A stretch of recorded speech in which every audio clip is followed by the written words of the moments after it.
Hello ladies and gentlemen, and welcome to a new episode of Eve Echoes. Tonight on the show, we're going to do some more ship comparisons, and because YouTube user Lamentacion actually forwarded us this specific question, how is the Arbitrator Covert Ops compared to the Vexor Navy Issue, we're going to focus on this comparison, but even more than that, we're going to try to figure out what the hell happened with the actual Arbitrator and its advanced variants.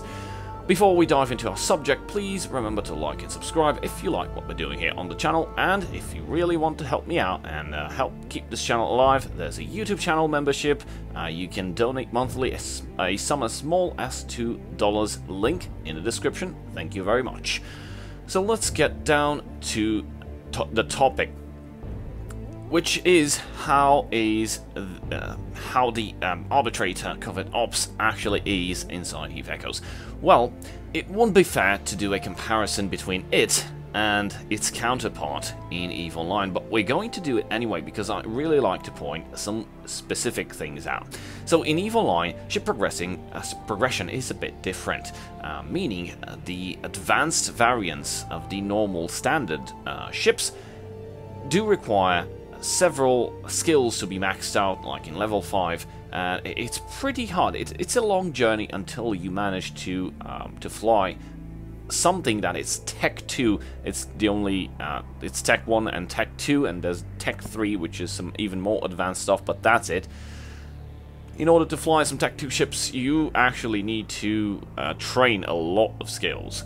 Hence why the EVE Online Tech 2, the advanced variants of the standard ships, are really buffed. Let's take a look at the Pilgrim, which is the Arbitrator Covert Ops counterpart. So the Pilgrim actually has a lot of bonuses. You can see it also has bonuses to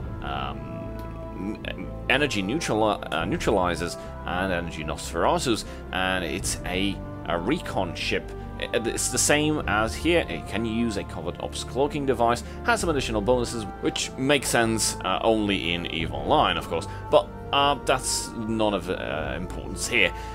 We're going to focus on why this is buffed up so high. It's because it's hard to get to them, and they are buffed up so high. For example, let's take a look at the resistances. The resistances, just the natural armor resistances, look at that. It's 70% explosive resistance. That's a lot. So in Eve Echoes, ship progression is a tad different, and it's based on tier level or tech levels from 1 to 10, meaning you can reach the well, let's say tech level 1, 2, 3, 4, 5, 6, 7 pretty fast. Given the fact we're already tech 7, some of us, of course, those who had Omega from the beginning and those who had the chips from the beginning, are already tech level 7, meaning we have access to the Arbitrator Covert Ops, aka the Pilgrim. Now, these special ship names have been removed, and in Eve Echoes we only have like the role put inside the name. So for example, it's the Arbitrator Covert Ops variant, because it can fit a Covert Ops cloaking device, and that's pretty much it. The rest of the bonuses are kind of crappy, and I'm not happy with it. I mean, they are crappy, but the justification does make sense indeed, because they're easier to acquire, they're easier to get to a point at which you can fly them, so it makes sense to be dumbed down.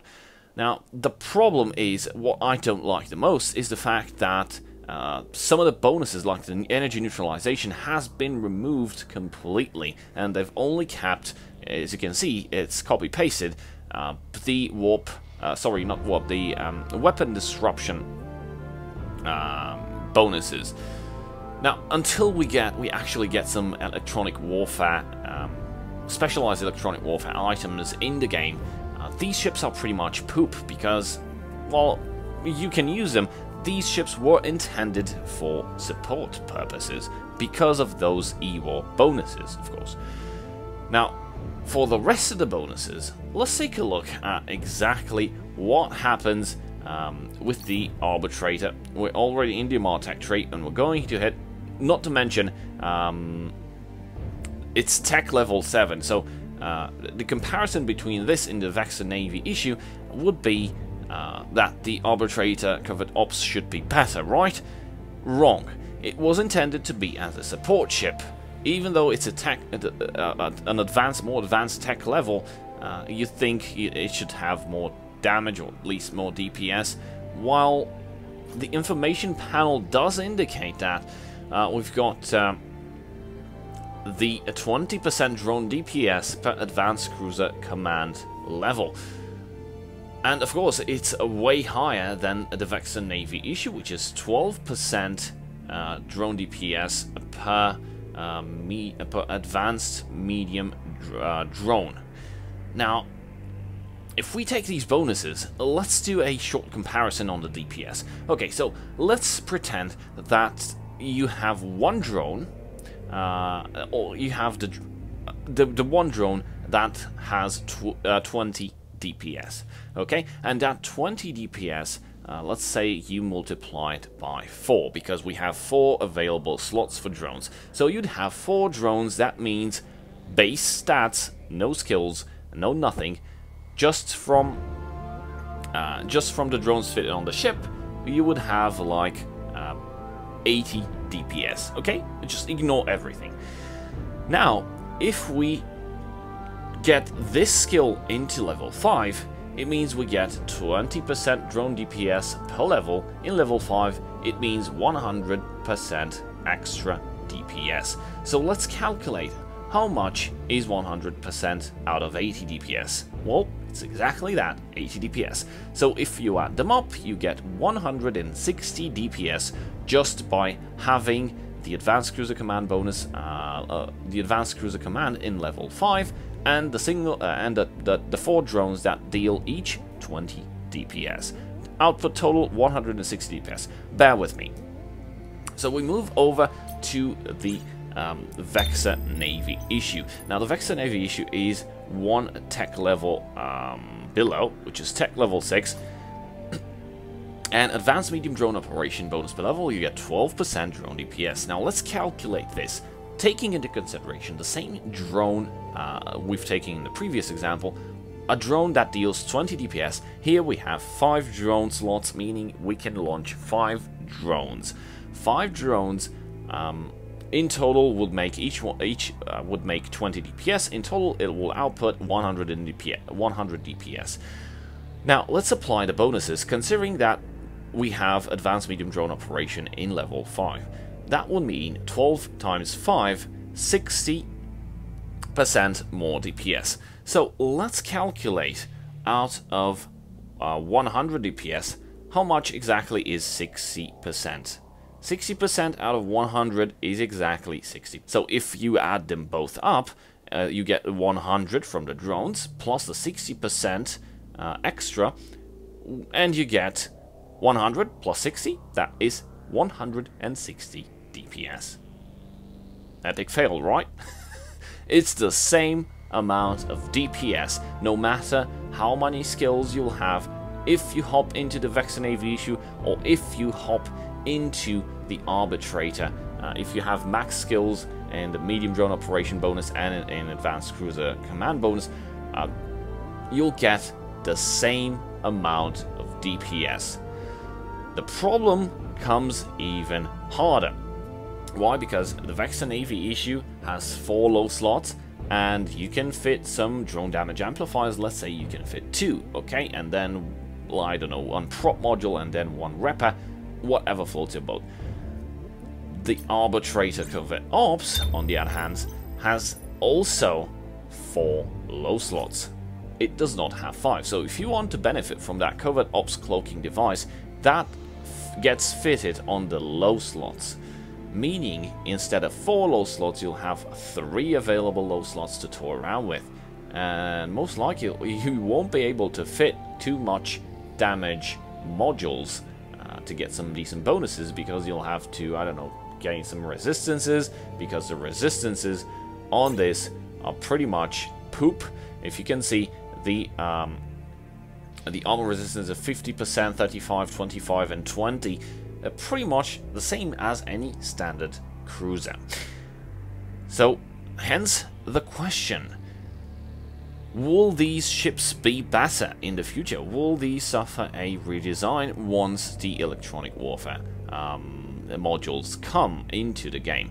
Because right now, to answer Lamentacion question, having the Arbitrator Covert Ops, and most likely because you focused on the Vexor Navy Issue and you had medium drone operation in level 5, I don't think you managed to get Advanced Cruiser Command in level 5. Meaning if you hop into the Arbitrator Covert Ops, you'll get even less DPS.